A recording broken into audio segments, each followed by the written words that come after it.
할렐루야. 자, 오늘도 하나님의 크신 은혜가 우리 모든 성도에게 함께하기를 원하고 소망합니다. 우리 1년에 몇 차례는 뭐 자주 가시는 분도 있지만 매일 가는 분도 있더라고요. 목욕하시는 분들이 있습니다. 목욕탕 상상하지 말고 그냥 우리가 가니까 그냥 쉽게 생각합시다. 제가 인천에서 사역할 때 교회에서 사역하고 집에 못 간 날이었어요. 가까운 교회 가까운 곳에 목욕탕이 있어서 목욕탕에 갔다가 제가 깜짝 놀란 적이 있습니다. 연예인이 있었던 건 아니고요. 사우나에 딱 들어가는데 우르르 장정들이 몰려들었습니다. 자세히 보니까 롱도 있고요, 호랑이도 있고요. 그분들이 들어오신 겁니다. 우르르 몰려오셔가지고 사우나에 앉기 시작하는데 차곡차곡 앉았는데 저 빼고 그분들이 저 혼자 있었는데 다 거기에 찼어요. 그게 서열이 있는 거. 그러더니 막내인 듯한 분이 문에 딱 닫더니 거기 딱 서 있는 거예요. 거기 막내 앉아고 그랬더니 괜찮습니다 형님 뭐 이러는 거 가지고 제가 어떻게 했을까요? 그냥 나왔습니다. 우리가 목욕탕에 가는데 어떤 사람이 가요? 깨끗한 사람이 안 갑니다. 그렇죠? 내가 좀 씻어야 되겠다 라는 마음을 갖고 가요. 교회를 가리켜 목욕탕으로 비교해서 이야기하는 얘기들이 있어요. 목욕탕은 그래서 어느 누구든지 가서 쉬는 것처럼 교회도 어느 누구든지 오는 곳이다. 그렇습니다. 오늘 우리가 성경의 다윗을 통해 함께 은혜의 말씀을 나누며 함께 원하는 것은 하나님의 교회를 누가 찾느냐. 이 자리에 함께 우리와 더불어 함께 예배할 모든 사람들이 있게 되는데 그들이 어떤 사람이냐라는 것을 말씀을 통해 보며 은혜 나누는 시간이 되기를 원합니다. 다윗을 통해 우리는 많은 것을 생각하게 하는데 다윗은 하나님께서 기름 부어 이스라엘의 왕이 되게 하셨습니다. 이새의 막내 아들이었지만 하나님이 이새의 아들 중에 기름 부어 이스라엘의 왕이 되게끔 하라고 명하신 하나님 말씀에 순종했던 사무엘을 통해 이스라엘의 왕이 될 것이라는 기름 부음을 받게 되었습니다. 사울왕이 일대 왕으로 등극했지만 저가 하나님의 말씀에 순종하지 않아요 하나님이 그를 버리셨다라고 하죠. 하나님의 신이 떠나고 악령이 그에게 함께했던 모습을 우리는 성경을 통하여 기억해 봅니다. 하나님의 영이 그에게 임했고 능력이 이제 기름 부어서 날마다 하나님과 동행하는 삶을 살다가 아버지의 말씀이 순종하고 군에 있는 형들을 무난하게 되었죠. 우리가 군에 입대한 우리의 가족들을 만나러 의문하는 가는 것처럼 먹을 걸 싸들고 다윗이 형들을 찾아갑니다. 근데 그 현장에 블레셋과의 싸움이었는데 우리 군사들은 주눅 들어 있고 저쪽에 있는 블레셋의 장수 골리앗은 떵떵거리고 외칩니다. 그 외침을 듣는 다윗의 입장에서 마음이 불편합니다. 왜냐하면 하나님의 이름을 망령되이 일컫고 있죠. 그래서 의로운 분노가 일어나서 내가 나와 싸우겠다라는 용맹함을 드러내게 됩니다. 우리가 알고 있는 다윗과 골리앗의 싸움입니다. 누가 이겼어요? 골리앗이 지고 다윗이 이기게 된 줄 믿습니다. 우리가 알고 있는 대로 물맷돌로 그를 넘어뜨리고 그리고 골리앗의 칼로 그를 쳐서 승리를 이룬 사건, 다윗과 골리앗을 이야기합니다. 그래서 백성들이 이야기하죠. 다윗은 만만이요 사울은 천천히다 이렇게 이야기합니다. 만이라는 이야기는요 숫자가 많다는 겁니다. 만이라는 횟수도 이야기할 수 있지만 이스라엘 문화권에서는 숫자가 많다 그런 의미로 이야기합니다. 이로 인하여 백성에게 주목되고 또 시간이 흘러서 사울왕의 딸 미갈과 결혼하면서 그는 많은 것을 누리고 또한 많은 지위가 올라가고 사람들의 배에 많이 주목되게 되었지만은 우리가 알고 있는 대로 왕권의 위협을 느꼈던 사울이 다윗을 죽이려고 했지요. 그래서 우리가 읽은 성경 말씀 앞부분에 보면 끝내 망명생활을 하겠다는 마음을 갖고 블레셋 땅 가드 땅에 가게 되었다라고 이야기합니다. 자, 망명생활하는 블레셋 거기에 가는 이 모습을 볼 때 참 얼마나 마음이 아프겠습니까? 그런데 우리가 가만히 생각하면 참 쉬운 동네는 아닙니다. 우리가 알고 있듯이 그의 앞에 그에게 기름 부었던 사무엘 때부터 아니 그 이전부터 시작하여 사울왕까지 지금까지 현재에 있어서 가장 강력한 적 이스라엘과 굉장히 좋지 않은 관계 속에 있었던 적이 뭐냐면 블레셋입니다. 그리고 그런 의미 속에서 다윗은 블레셋과의 전쟁을 많이 했고 첫 번째 전쟁 골리앗의 도국이 블레셋이었으니까 이 다윗을 생각하는 사람들, 블레셋을 생각할 때 다윗은 우리의 큰 적이다라는 겁니다. 가드락에게 망명생활을 하려고 거기에 찾아갔더니 거기에 있는 사람들이 이야기하면 저 사람 다윗 아니냐, 우리의 적 아니냐, 그런 수근거리는 이야기 듣고 더 이상 여기 있다는 내가 위협을 느낀다, 생명의 위협을 느낀다고 생각했던 다윗이 어떻게 도망했어요? 말씀해 보니까 미친 채 했다라고 얘기해요. 얼마나 그래요. 기름 부어 왕이 될 거라고 참, 그리고 부모가 되었어요. 왕의 사위가 되었어요. 모든 걸 누릴 수 있고 금방 왕이 될 것 같은 상황이 되는 듯 하다가 그가 처량하게 망명생활도 하고 그것도 안 돼가지고 지금 미친 채 하며 도망가는 진사가 되었고 오늘 말씀에 이야기가 배경되는 아둘람 굴까지 떠나가게 되었습니다. 너무나 불쌍하고 처량한 신세가 되었습니다. 하나님이 기름 부었다면 내가 이런 인생이 되지 않을 거라고 생각할 수도 있습니다. 마치 요셉이 하나님이 꿈을 주셔서 큰 인물이 될 거라고 말씀했는데 노예로 팔려가고 누명시고 감리에 갇히는 신세가 되었습니다. 그와 같이 하나님이 들어쓰시겠다고 약속하였던 귀한 은혜가 있는데도 불구하고 그 은혜를 누리지 못하고 오히려 천행한 신세, 망하는 자가 되는 모습이 다윗의 인생이었습니다. 사랑하는 성도 여러분, 하나님은 언약의 하나님이신 줄 믿습니다. 오늘 새벽에도 하나님을 언약의 하나님으로 함께 말씀을 나누는데, 성도 여러분, 하나님은 언약의 하나님입니다. 한번 옆에 있는 분들에게 이야기합시다. 제가 약속하고 다 지켰나요? 네. 오늘 예배 끝나도 안 지킨 거 있으면 하십시오. 저도 찔리네요. 성도 여러분, 그래요. 언약은 우리가 하기도 합니다. 약속을 하잖아요. 그러나 우리는 약속을 고의로 혹은 실수로 잃어버리기도 하면서 어기는 예들이 많습니다. 그러나 하나님은 언약의 하나님인데 그 언약의 하나님은 반드시 지키는 분이다라는 얘기죠. 하나님은 사람이 아니라 거짓말하지 않습니다. 거짓은 마귀에게 속한 속성이죠. 하나님은 진리의 하나님이신 줄 믿습니다. 그래서 하나님은 약속하신 것을 반드시 이루시는 분인데, 그래서 오늘 성경 속에 등장하는 하나님은 다윗이 천행한 신세가 되었지만 그에게 기름 부어 왕이 될 거라고 말씀하셨기 때문에 하나님 그를 끝까지 책임져 주십니다. 그 하나님이 언약의 하나님이고 그 하나님이 우리의 하나님인 줄 믿습니다. 그래서 오늘 이 말씀을 바라보면서 하나님께서 우리를 사랑하시고 우리 교회를 사랑하신다는 귀한 모습을 다시 한번 기억하며 하나님 앞에 나아갈 수 있는 귀한 주의 자녀가 되기를 원합니다. 하나님이 일하시기 시작하는데 이상하게 사람들이 모여집니다. 아둘람 굴, 베들레헴에서 15km 정도 떨어진 지역에 있는데 여기에 사람들이 모여들기 시작합니다. 시작하는 말씀 우리가 보니까 1차적으로 누가 왔느냐? 가족이 왔다는 겁니다. 우리가 사극이라든가 이런 것들을 보면 역적입니다라고 하면서 붙잡히면 그의 가문이 몰락하는 경우들을 봅니다.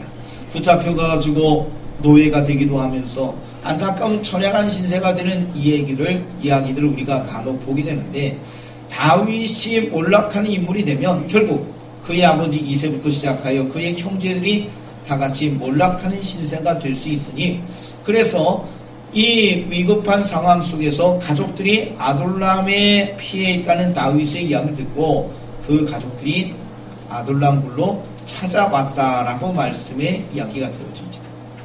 가족만 왔다, 뭐 가족이니까 몰락하니까 라고 생각할 수 있는데, 근데 더불어 함께 온 사람들, 계속해서 그의 이야기를 듣고 찾아온 사람들의 이야기들을 우리는 성경을 통하여 살펴보게 됩니다.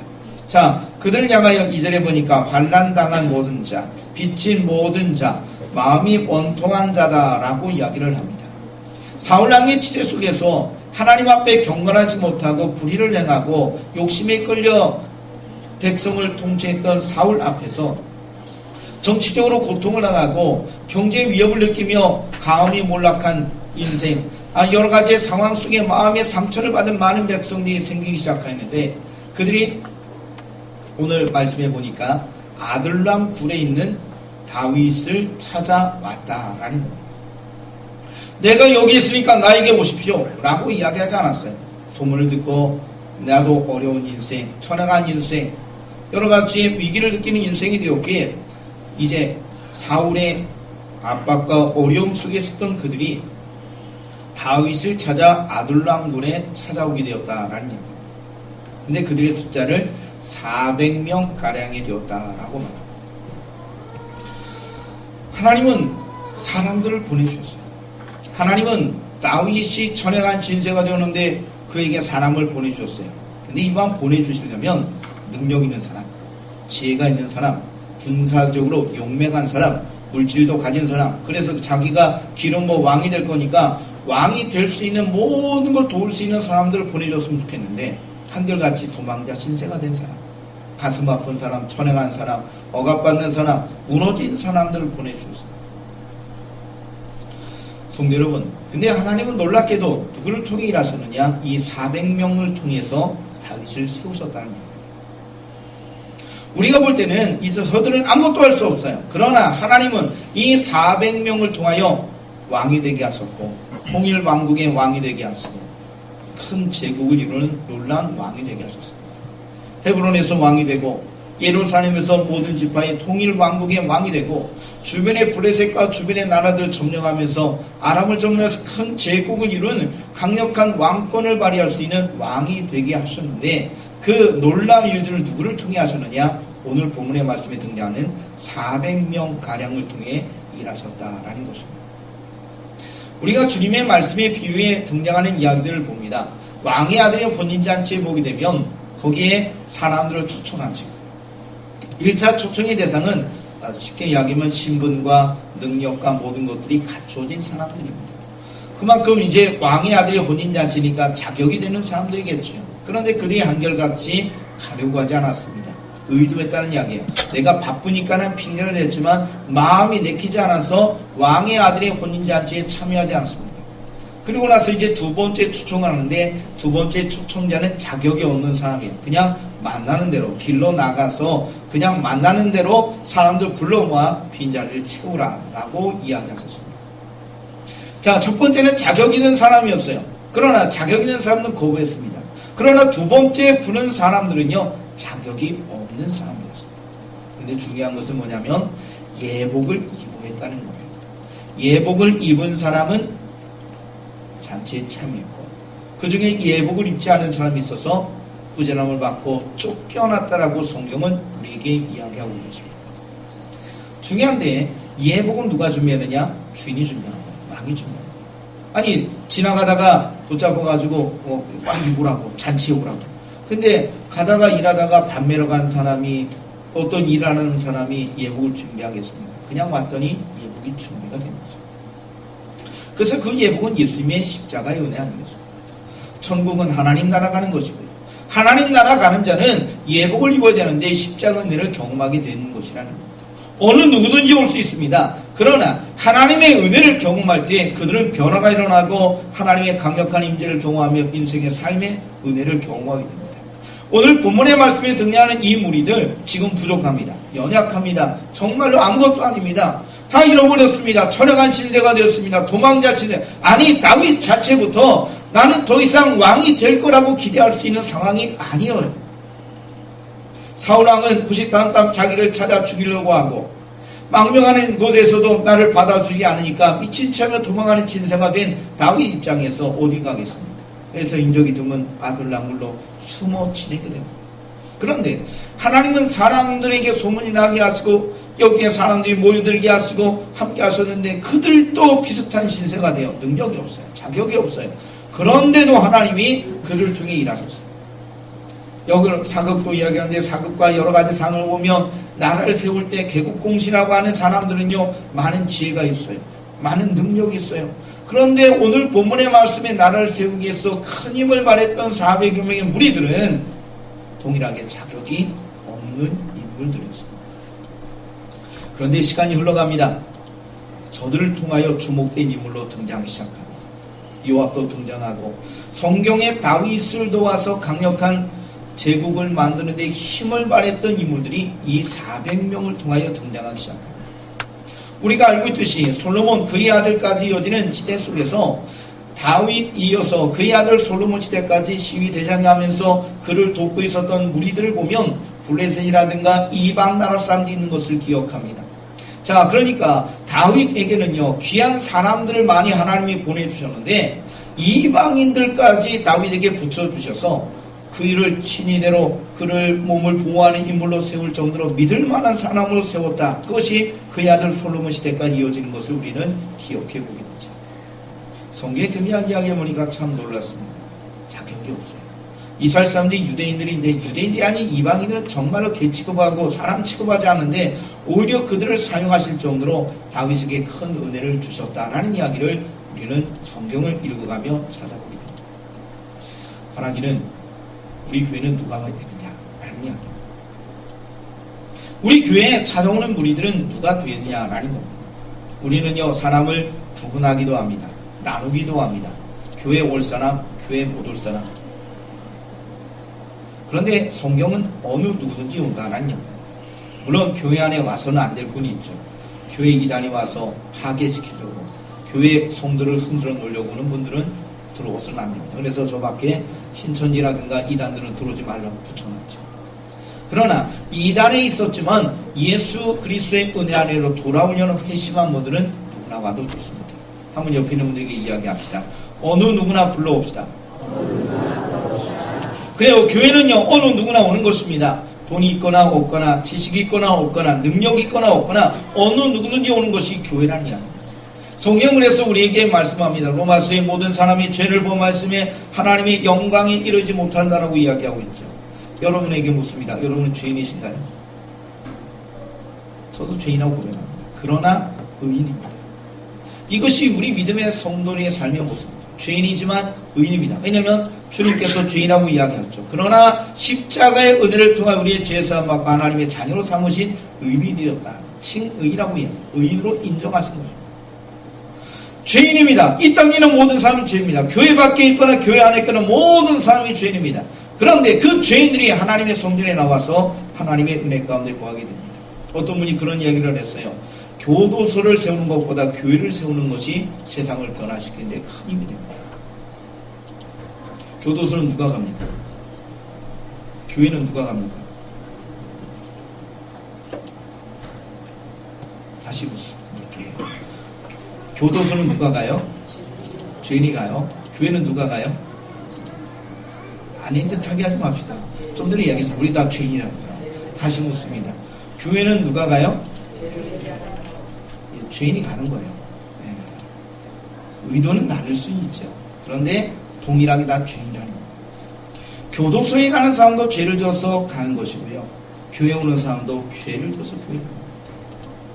그런데 교도소에 들어가서 교화되고 변화되는 사람들이 간혹 있지만 제가 알기로는 대부분 재범하고 더 악을 행한다고 합니다. 오히려 교도소에 가서 범죄하는 기술을 더 배운다는 이야기도 들어보지 않습니다. 그러나 교회 안에 오면 하나님의 자녀가 되고 죄의 용서받고 변화되는 인생이 될 줄 믿습니다. 그래서 세상을 변화시키는데 교도소가 필요하긴 하지만 교도소보다는 교회가 맞는 것이죠. 그렇습니다. 교회는 누구나 옵니다. 죄인이 오는 겁니다. 자격이 없는 사람 오는 겁니다.